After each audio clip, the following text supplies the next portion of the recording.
正气，一定会好起来的。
曾先生，这是令郎的降落伞。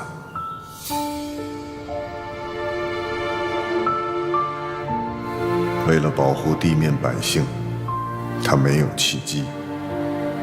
这伞一直都没打开过。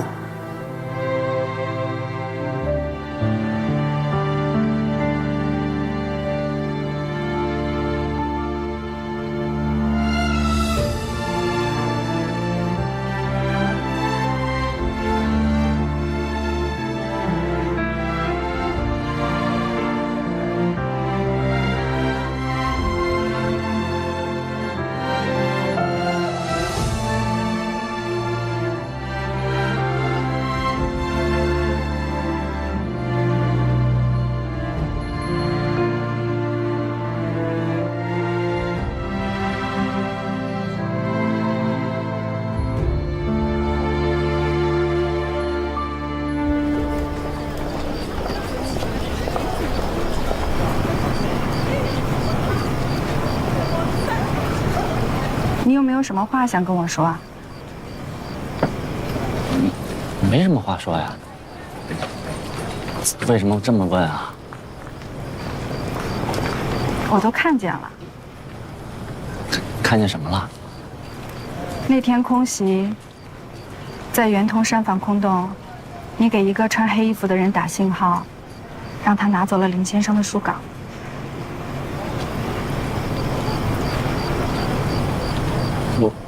我没有。你敢说没有？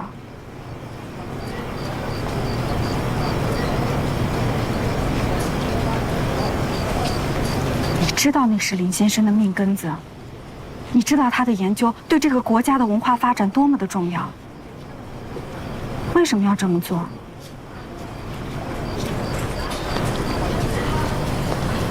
我原本宁死也不愿意做的。可你还是做了，不是吗？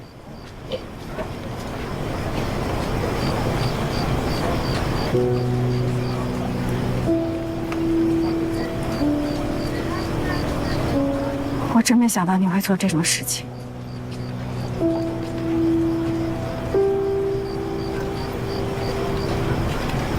你还记得陈总编在南京是怎么死的吗？你还记得你说过，人有人格，报有报格，国有国格，三格不存，人将非人，报将非报，国将不国。若是能为报殉身，那倒也是我的光荣。你的人格去哪儿了？你办的《新知报》，你的报格又在哪儿？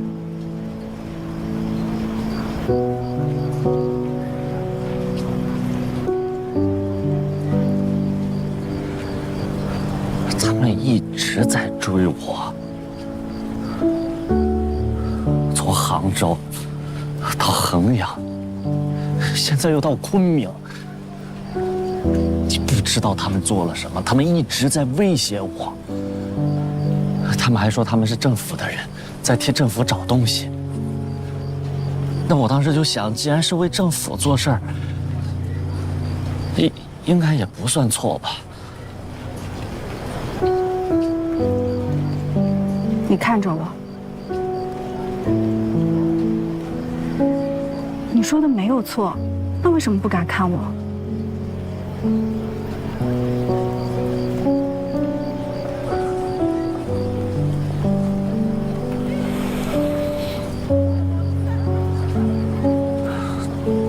珍珠，你别逼我了，行吗？我没有逼你，我只想知道什么人，他们为什么要得到林先生的书稿？我不知道，我只知道拿书稿的人叫徐特。他们说尽量推迟让林伯伯写英代立法稿，最好让他写不成。他们还说林伯伯写的这本书势必会引起日本国的怒火。那我当时想，咱不能再给政府添乱了，是吧？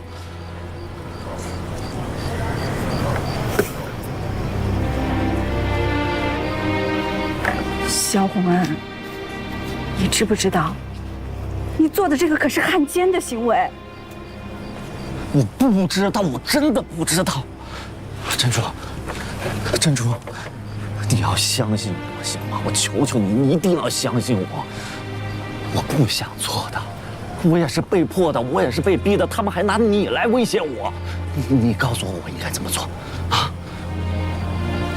我不想，我真的不想做，我真不想做，不想做。你不要把自己说的如此的无可奈何。是他们逼你，那选择是不是你自己做的？这个时刻了，张启他们在做什么？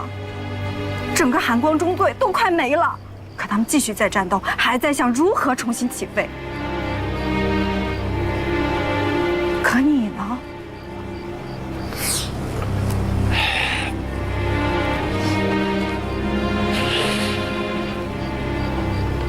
是啊，张启是人人称道，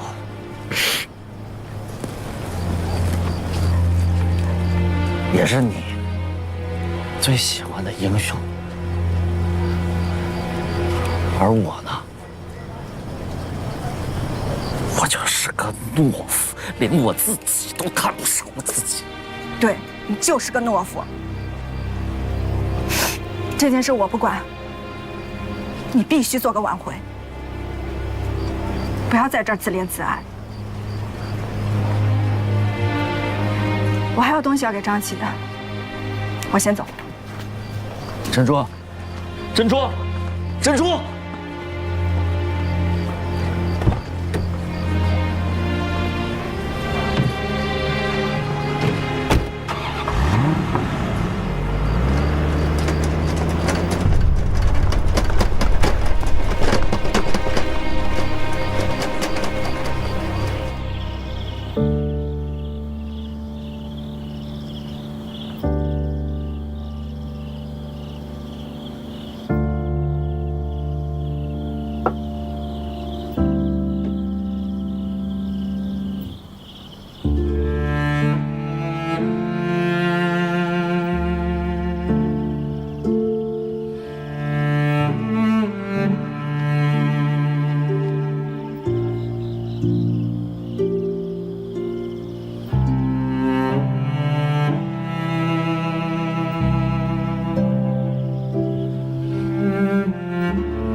师傅，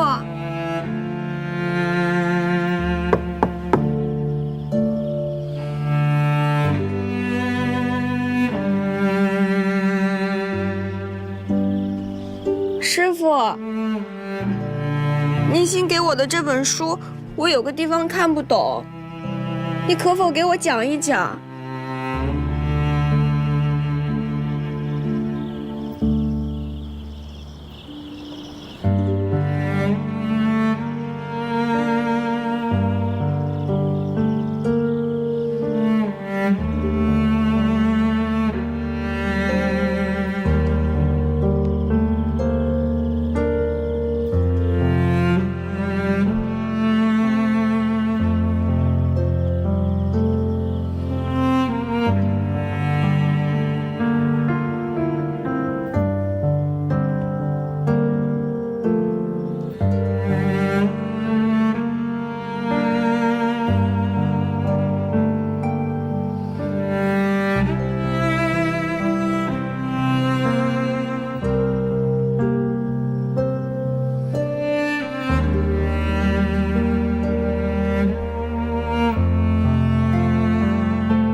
简英，妈妈，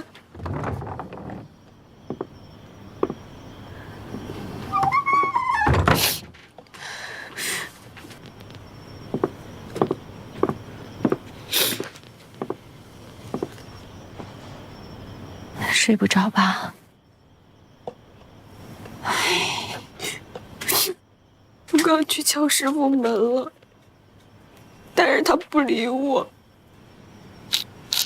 师傅他太可怜了。简英，你曾伯伯现在正是难过的时候，等过2天，你再多去陪陪他，好吗？我知道。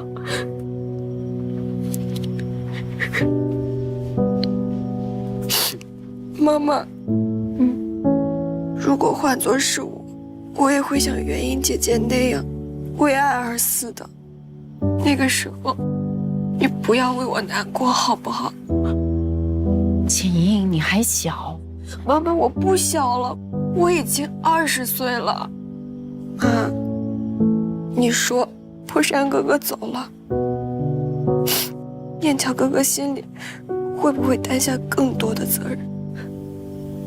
他会扛下我师父、张启哥哥他们中队。简英，每个人生来都有自己的责任，压力之下也有自己的选择。你说你不是小孩子了，那妈妈问你，你知道一个成年人的标志是什么吗？就是要对自己的选择负责任。可能妈妈说这些，你还不能完全理解。等你真正能够对自己的选择负责任的时候，你就知道妈妈说什么了。好了，快睡吧。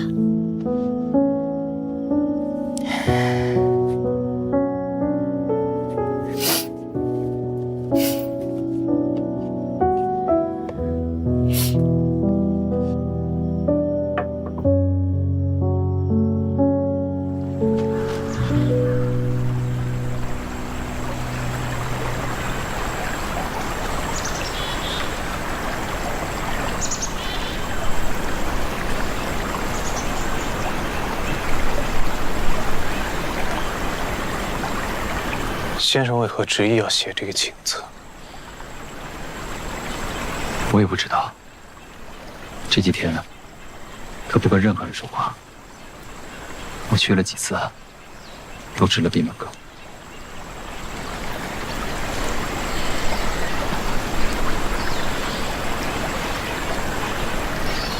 队长，你也别太难过了。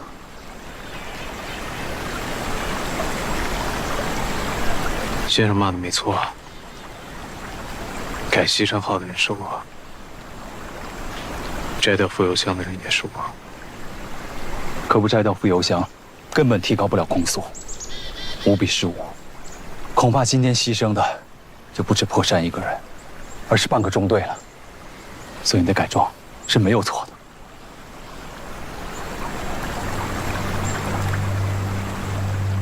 我现在不能飞，不能作战，不能替弟兄们报仇，更不能保家卫国。这样活着还有什么意义？队长，我们共产党人不只为了自己牺牲的亲人、战友、朋友们而战。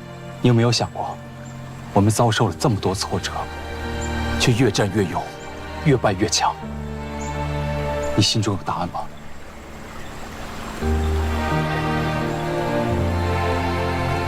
因为共产党人从来都不投降，也从来不惧败。对，我们从来不投降，从来不惧败。我们为的是4万万同胞而战，在战火中失去儿子的父亲，游离家园的孩子，在战火中牺牲的情侣，这些都需要我们去保护。我们是星火，虽然现在微弱，但总有一天我们会燎原。航空中队失去了二哥他们，七君子失去了破山跟月影，但我跟你还活着。对，我们还有要守护的人，所以我必须重新飞。你怎么重新飞啊？飞行秋千需要的那架掌机，必须，也只能是我。你身体里还有一颗子弹呢，取出来就行了呀。我不同意，你不能这么冲动。那个手术失败率10之8、9，不是还有那10%吗？你有没有想过你的爷爷、你的父亲、你的家人们，还有海棠，还有二哥的妈妈，他已经把你当作亲儿子。如果你有什么闪失，他们怎么办？你想过吗？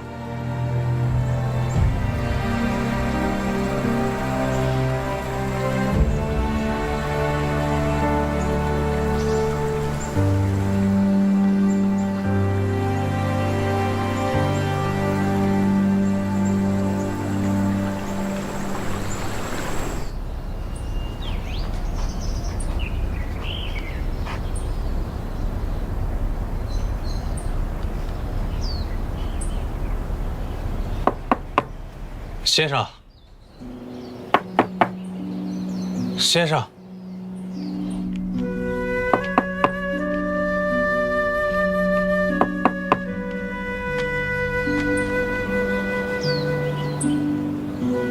张起来看你了。我已经很久没见到你了，我担心啊。你走吧，我不想见你。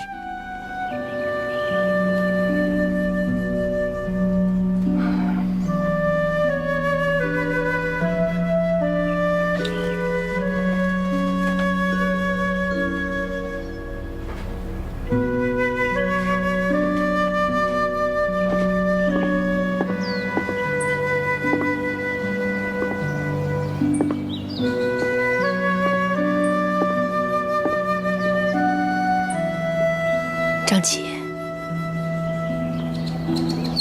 曾先生他……嘘，我明白。哦，对了，伯母，有件事儿，我想跟您还有伯父说一下。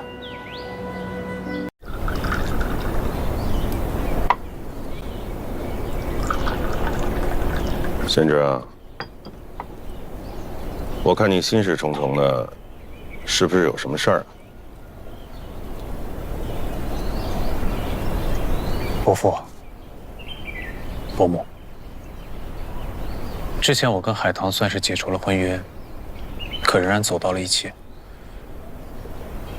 承蒙伯父伯母不嫌弃我病殃殃的，也从未说过一句反对的话。可是接下来我要做的决定，如果不向伯父伯母明示，我心中有愧。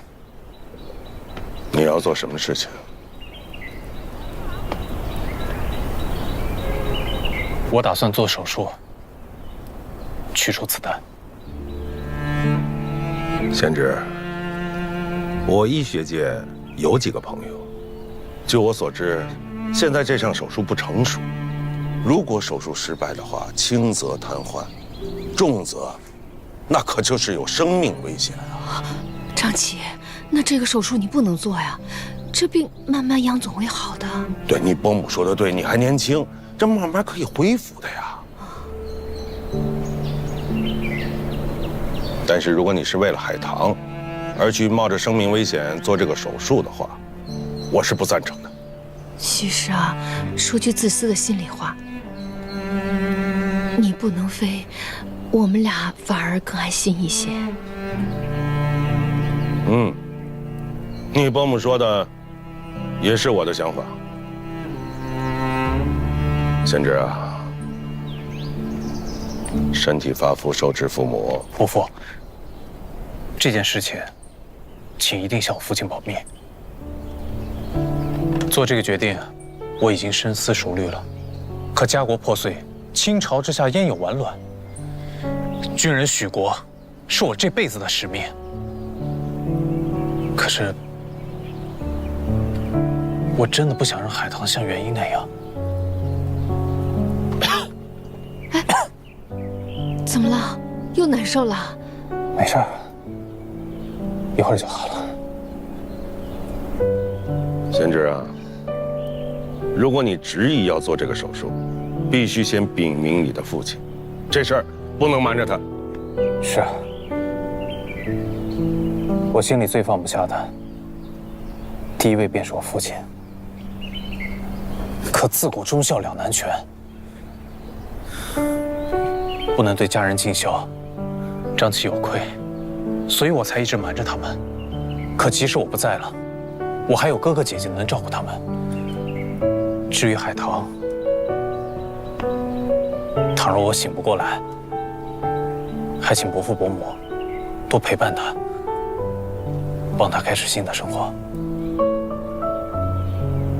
我听明白了，你做这个手术，主要想把身体恢复好，重新能够驾驶飞机保家卫国。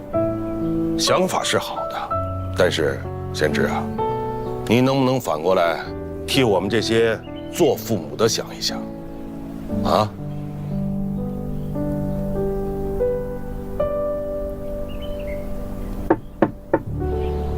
师傅，普朗克常数用于海森堡不确定原理应该怎么算？能不能给我讲一讲？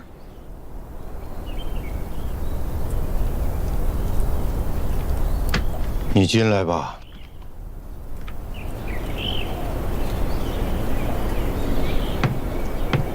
老孟啊，几位都在呢。林先生，哎，您来了。聊什么？你来的正好，你帮我劝劝张琪啊。他这儿啊，一会儿大义，一会儿又报国，我说不过他，啊。好，谢谢。你们先聊着，我进去弄点水。哎，好。我觉得张启平时是一个乐于言、敏于行之人。这个孩子呀，要做手术，把身体里的子弹取出来。但据我所知啊，这项手术不成熟，他要做手术就是玩命啊。是吗？啊，初衷是好的，想做了手术，恢复了身体，重新驾驶飞机保家卫国。但贤侄啊，保家卫国的路不止这一条。哦，我们复华大学啊，就是你老师，曾教授，要主持重新开办一个空气动力学专业，以你的能力、学识，完全可以来当个先生，为国家培养更多的航空人才。这同样是保家卫国的大事啊，对不对？没必要要开飞机嘛。孟伯伯，林伯伯，请恕张启在两位老师面前班门弄斧。我认为，教育救国是一条漫长的路，必须贯穿民族传承。可此时国难当头，顷刻之间便有亡国之灾，欲挽狂澜，必须尚武。虽然从今后，伤痛跟战争会像死神一样跟我如影随形，可我宁愿向死神挑战，也绝不会向他投降。纵观历史，要是因为个人的软弱导致了民族的软弱，那整个国家剩下的就只有挨打。师傅，好，咱们到哪儿了？这儿。哦，这个得用这个公式做。刚才张启的话，让我想到了国共之间在抗日政策上面不同的主张。国民党这边主张的是攘外必先安内，共产党这边讲的是团结一切可以团结的力量，打不过也要打。老孟啊，我支持这个。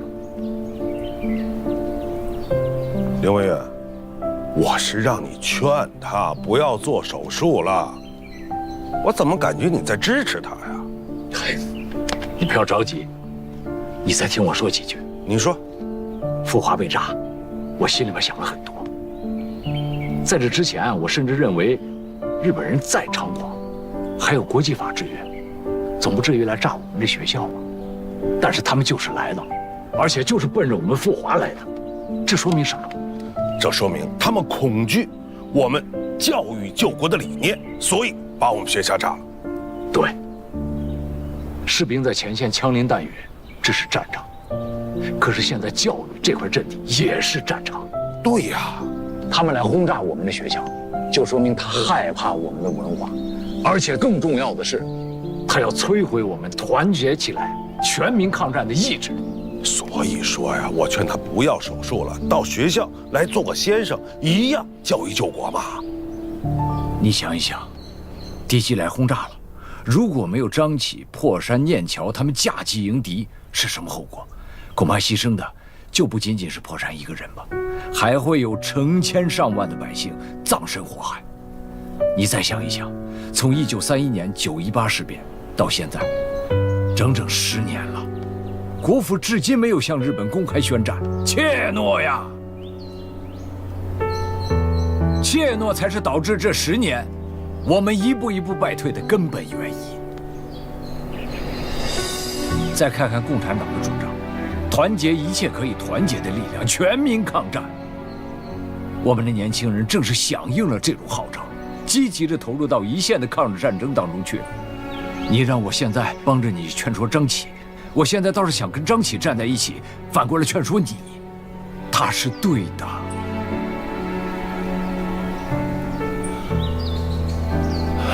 你想想，古今中外这么多的实力，但凡能战之国，哪怕是一时的败亡，只要血性不灭，还有复兴的可能。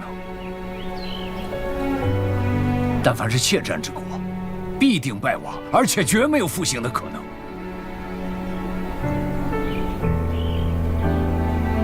人这一生终会死的，只要死得有价值，何惧长短？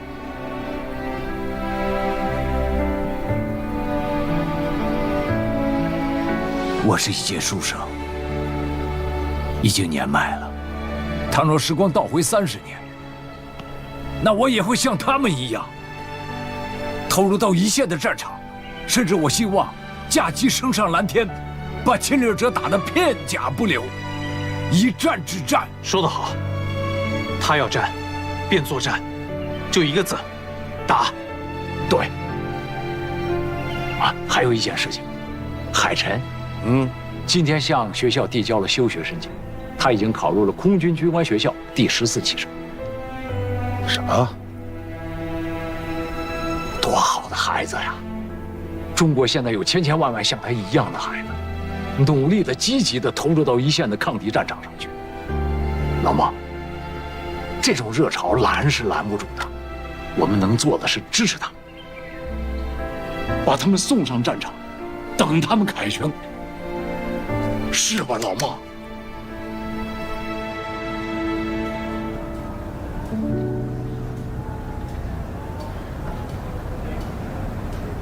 我看看，我看看，真好看。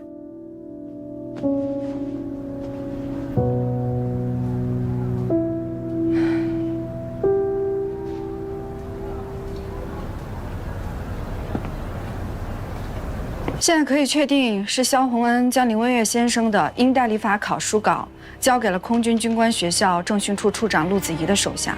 这个人我之前在北极阁10余所见过，而且老金的死应该也跟他有关。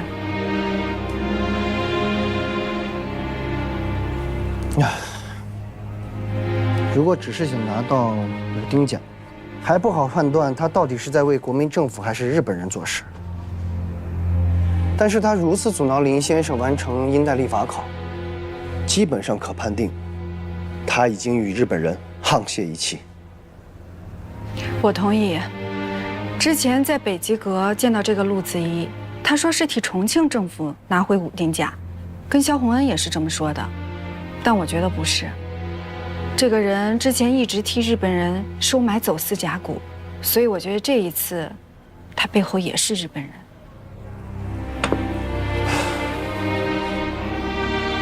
老万同志，能否再给萧洪恩一次机会？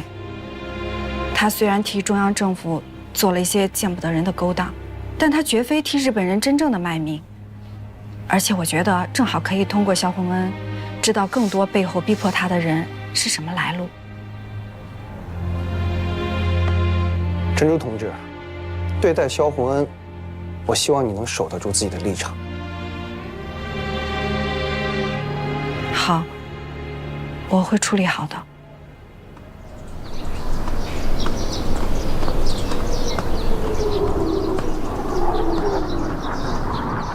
念桥，李政委，你怎么在这儿啊？破山的事儿，我也很难过，想来看看你，也有些话跟你说。好，谢谢。不过有话明天再说吧，我着急把这个资料交给队长。什么资料这么急？啊，白小姐在国外一直找寻可以治疗队长的手术方案。这个资料里有一篇文章，提到一种人工心肺机，或许有用的。不是说张琪体内的子弹不能取吗？若是手术必死无疑，你还鼓励他做手术？我觉得白小姐说的对，我们做朋友，做队友的，能做的就是把有用的信息交给他，该不该做，能不能做，交给他自己判断。这次破山牺牲，对队长的打击很大。他是只鹰，绝不甘心永远的折翼。抱歉，先不说了。念桥，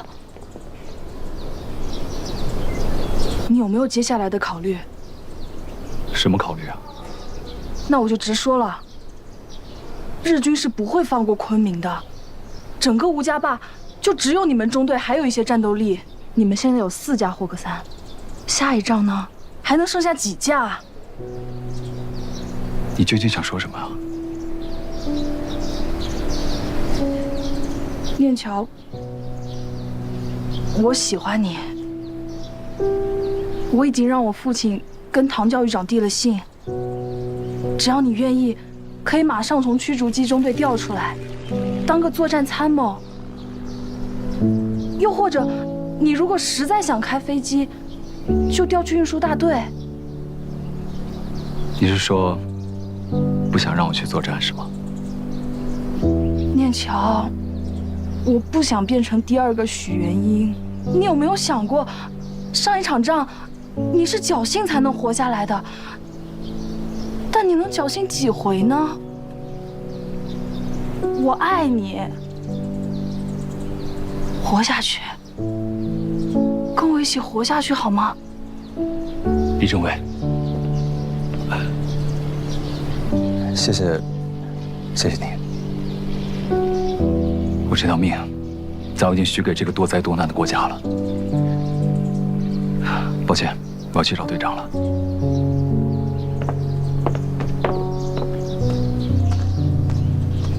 民国30年4月22日新闻简报：福州被日军第48师团攻陷，国防工业委员会会议取消行政院决定，由政府开发玉门油矿，以满足战时军需。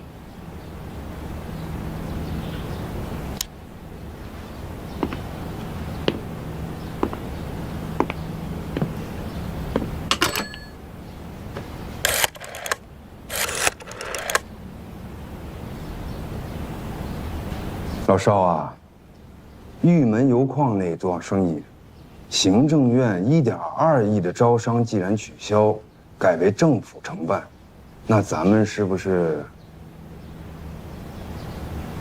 这么说，这杯羹咱们是分不了了？那缅北静安油田可一定要守住啊！咱们直供燃油的份额1分都不能再减了啊！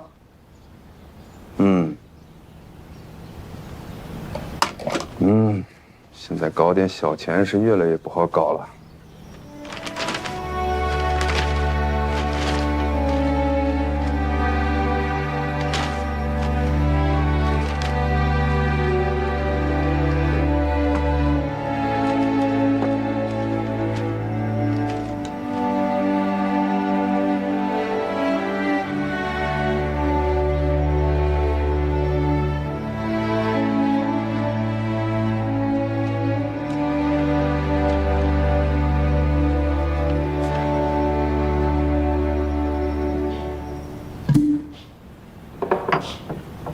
处座，咱们最近行事一定要小心。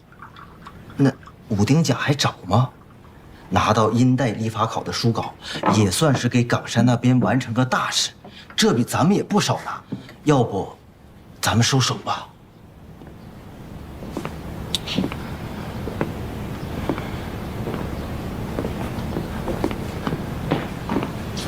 最近军事委员会调查统计局的人手段毒辣得很，我听说首要的任务就是刺杀投日军政人员。我是蓝衣社出来的，他们的手段我最清楚。哦呦，怕掉了，想收手了？不是，处座，您的意思是？老徐啊，开弓没有回头箭的，要知道你的家庭地位，你是上门女婿。你挣的那几个钱不够你老婆上海打桌麻将的，就这样收手了啊？缅北的油田不想分一下了？处座，我当然不是那个意思。您能看得上小弟，小弟必定赴汤蹈火也跟着你。只是最近封城这么紧，咱们得有点对策，硬上怕是不行啊。围魏救赵啊，老徐，啊，查韩光中队，反查他们违纪违法，通共通敌，就从张启下手，把这个钉子给我拔了。就算拔不了，也能转移视线。拔水搅浑才是你该做的事情啊！我明白。哎，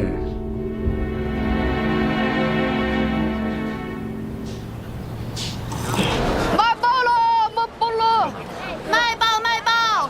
卖报卖报！6月5日，24架日机轰炸重庆，大隧道草案窒息死亡市民1000余人。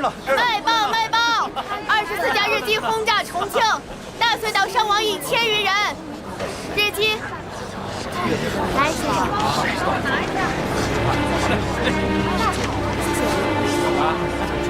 卖报卖报！6月5日，24架日机轰炸重庆，大隧道伤亡1000余人。卖报卖报！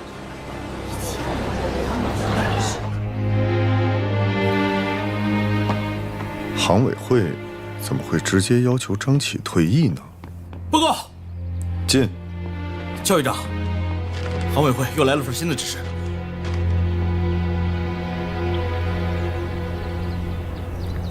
这叫什么事儿啊？莫须有的举报，还要暂时撤销韩光的番号，让队员等待调查处置。这手伸的也太长了吧！拿我这个教育长当摆设呢？教育长，我已经打听过了，这又是政训处那边刮来的阴风。上面之所以下的是带伤函，就是给您留足了面子。面子？从陆子怡来到航教，他一天都没消停过，就差这嘴巴子抽在我脸上了。想跟我玩是吧？好啊！对了，我让你找张启呢。啊，已经派人去请张队长归队了。对了，教育长，外面有个南洋回来的张先生等着要见你。张先生？什么张先生？南侨总商会会长张步春先生。快请。是。张老先生，真的是怠慢怠慢，实在是不好意思。快请坐，请坐。哎，好，谢谢。唐教育长，不好意思啊，我刚到昆明就来打搅你了。哎呦，张老先生，您可千万别说打扰。上次见到您还是在委员长大寿之日，鄙人远远地望着您，对您十分的仰慕啊。没想到过了几年，您到这里来，真是我的荣幸啊！哎呀，您过奖了，唐教育长，我今天就是来登门道谢的。感谢您这么多年来对犬子张启的关照和提携呀。另外，我这次到昆明，也为了一批进口航油的事情要出些力。张老先生，这个航空燃油可是大事啊，太谢谢你了。哎呦，我一定会尽力的。另外，我有一个小小的请求，请教育长您帮忙啊。哎呦，张老先生，您可千万别说帮忙。肯定是张启的事情，张启这次退役，航委会确实下达命令有一些粗暴，但是他毕竟是立过战功的人，您放心，教育长，航委会的决议正是我的请求，我希望您能够批准张启退役呀。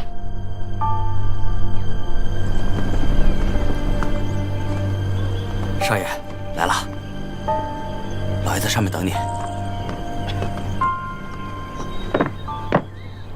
父亲，真的是您啊！念乔说您明天来，我还说去接您呢。晴儿，你受伤是2年前的事吧？啊，这么长时间了，怎么还这么憔悴？怎么回事？父亲，我没事。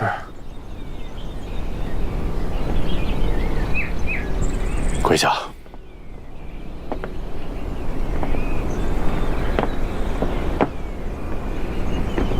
家训第3条和第5条。家训第3条：存身惜命，不领亲友。第5条：上思报国之恩，下思造家之德。来，起来，坐。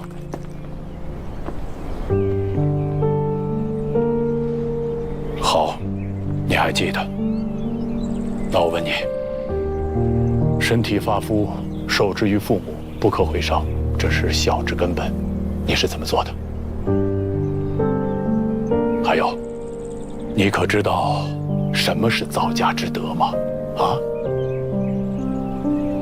自从你去美国上军校，我和你爷爷以及全家都非常的担心你，但我们知道，你出去求学是为了报效国家。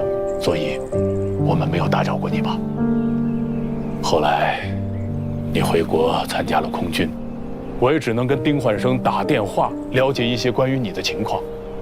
焕生牺牲以后，是曾家的那个孩子念乔，是他写信替你报平安，你知道吗？你爷爷拿到信，就会一遍又一遍反复的看很长时间，然后在那儿发呆，最后。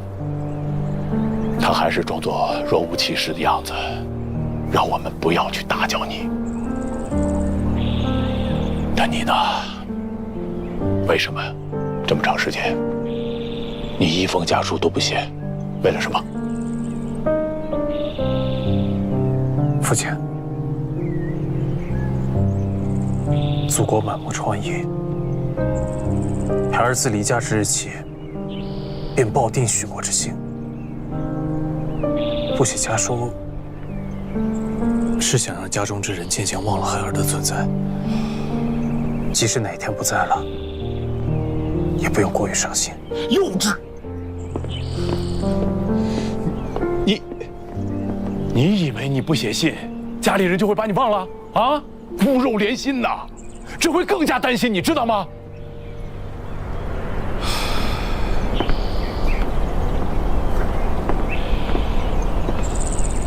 孩子，你已经为国尽了忠，现在落了一身的伤病，不可再图英雄的虚名，更不能以身试险。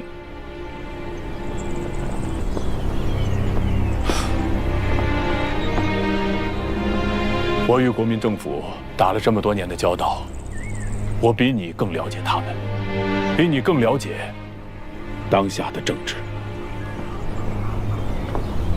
就说你们空军吧，买飞机的事儿，之前我捐过2架复兴号，不说是倾家荡产，那也是一笔巨款。可后来这笔钱到哪儿了，你知道吗？父亲说的是，就说民国25年9月的那一单吧，一共70架飞机，英国26架，法国44架，这些飞机的价钱比苏联的飞机贵上1倍，而且是全款现付。可是你知道吗？直到民国27年，这70架飞机才运回国内。到底发生了什么？你知道吗？还有之前，意大利的那批飞机也是这样。孩子，你们这些年轻人在前方抛头颅、洒热血、报效祖国，可是那些人呢，在后方紧吃紧贪，你们叫不醒他们的，你们是叫不醒那些装睡的人，叫不醒那些根本就不想醒的人。我告诉你吧，你们这些年轻人救不了现在这个风雨飘摇的国家。父亲，我在《新智报》上看到，您向玉门油田提供了炼油设备，为战机提供燃油。救国报国也是您的愿望，您为什么不让我去替您实现这些愿望呢？救国报国有多种方式，不一定非要以身许国呀。我已经跟你们的唐教育长说过了，我可以再捐2架新式的俄国战机，但是你必须要退役。父亲，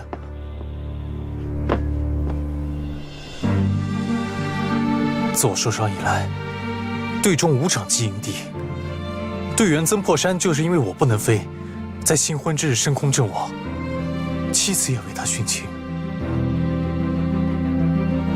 我还能苟活一世吗？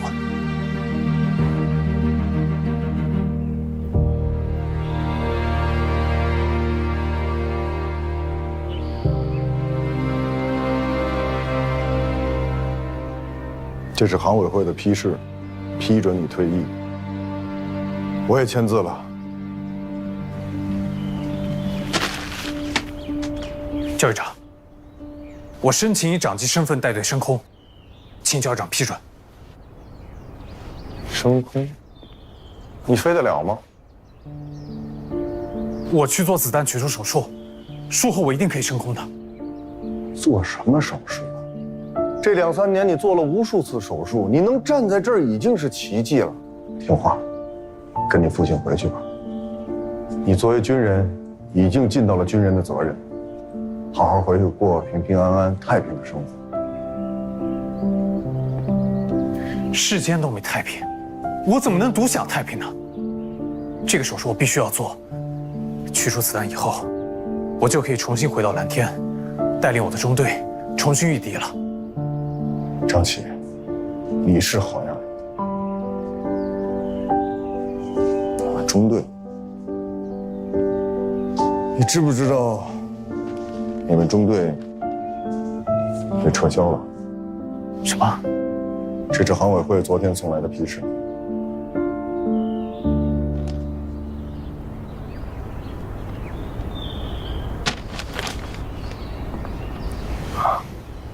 跟我出去走走吧。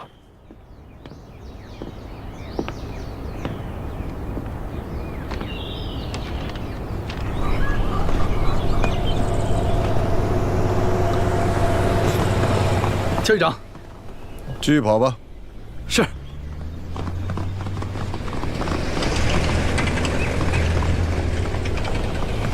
看他们就相信你以前呀，刚来这儿的时候也是这样，毛头小子一个。6年了。是啊，时间过得好快。我何时不希望你能重返蓝天？其实有些话不应该在我这个教育长的嘴里说出来。你能活下来，我很高兴。你不能飞了，我也很遗憾，但是在遗憾之余，我也很庆幸，最起码，你不会像焕生、火山他们那样。我不想收到你的阵亡通知书啊！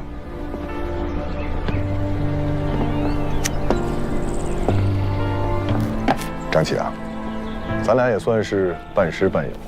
这次航委会下令，再加上你父亲亲自来了昆明，也解决我内心很多的难事。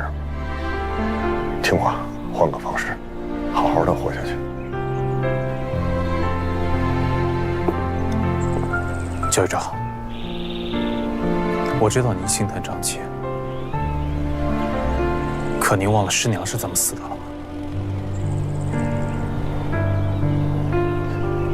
唐生智丢下南京，落荒而逃，师娘在逃离南京路中被敌机炸死。我知道教育长发誓是要与中国共存亡。先生既然如此，又岂能要求学生做逃兵呢？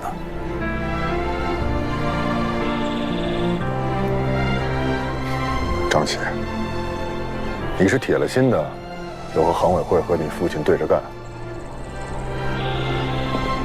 请教长成全。好，我给你机会。曾破山殉国，西山号损伤严重，如果你在1周之内修好西山号，我就同意你做手术。你能熬过手术，行委会这面我力挺你。陆子怡想解散行宫，门儿都没有。听好了，1周之后我来验货。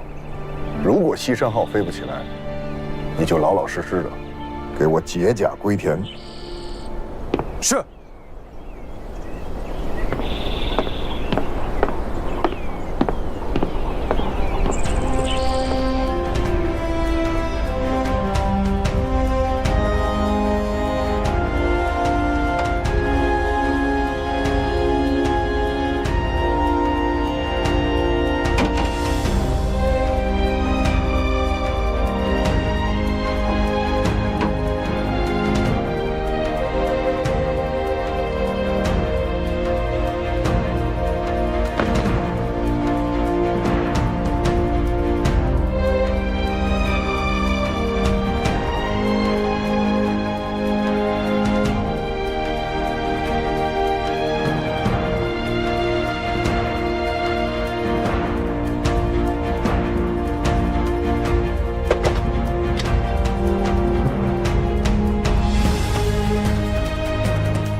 怎么样了？好了，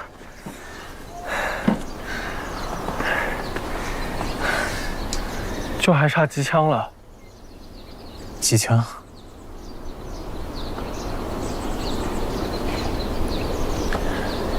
机枪。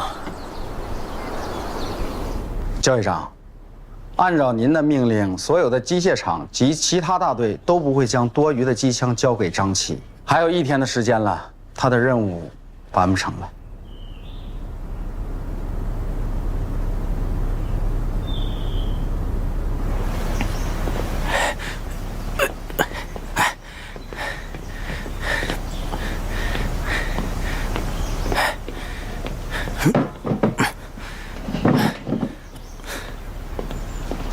多谢。哟，这天上飞的，来咱们的地盘抢食了，还想带走咱们的枪？报告，咱们陆军前些日子接收了一批武器，其中有一些是从飞机上拆下来的。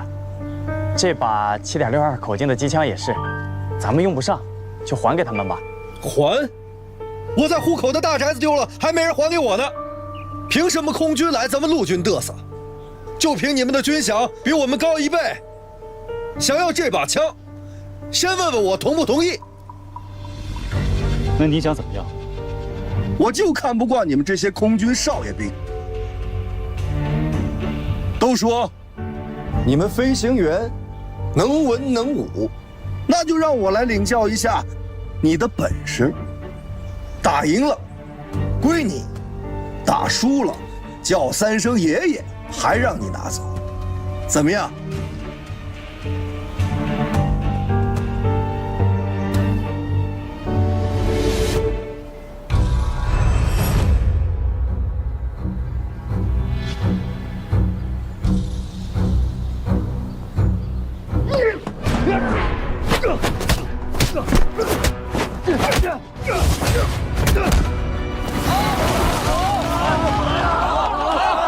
认命说，打你是打不过了，叫3声爷爷，这枪让你拉走。对，叫爷爷。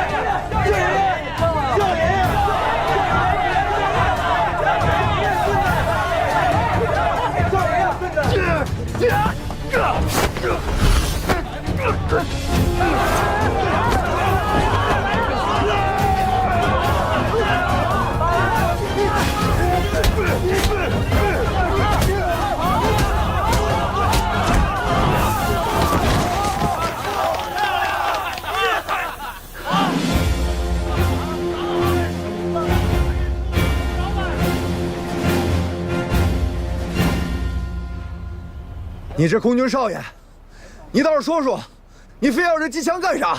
啊，命都不要了！不要命的是我们队长，他心脏上有个子弹取不出来，但他还是要上天打鬼子。我们好不容易藏了一架飞机，就差那挺机枪了。那我也不让你叫爷爷了，你就认个输，机枪你拉走。别打了，给你打死了！不行，要么赢，要么死，我没学过认输。下来！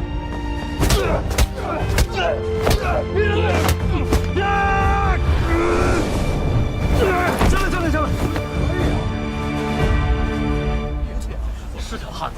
今天就算打个平手，机枪你拿走。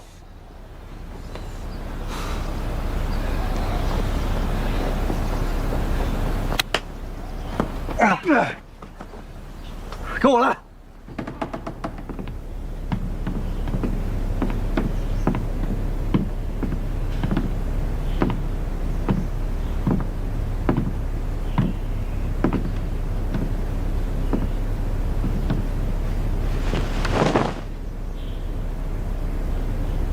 12.7毫米口径，这是霍克3的标配啊，刚从重庆运过来。听说之前在武汉，后来又到了江阴，从一架坠毁的驱逐机上拆下来的。江阴，江阴。在之前是在江阴，装在一架战机上，还击落了一架日机，战机坠毁了，就又拆了下来，辗转到了昆明。我们陆军啊也用不上，你想要，拉走。谢谢。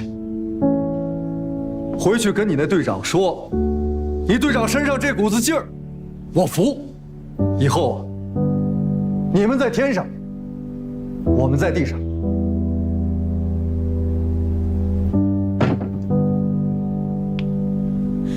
要么生，要么死。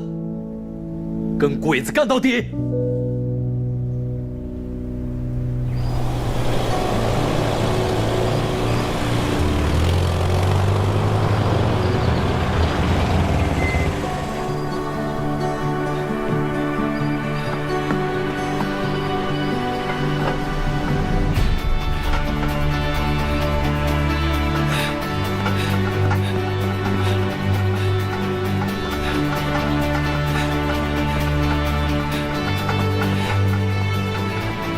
队长，江上有机枪了。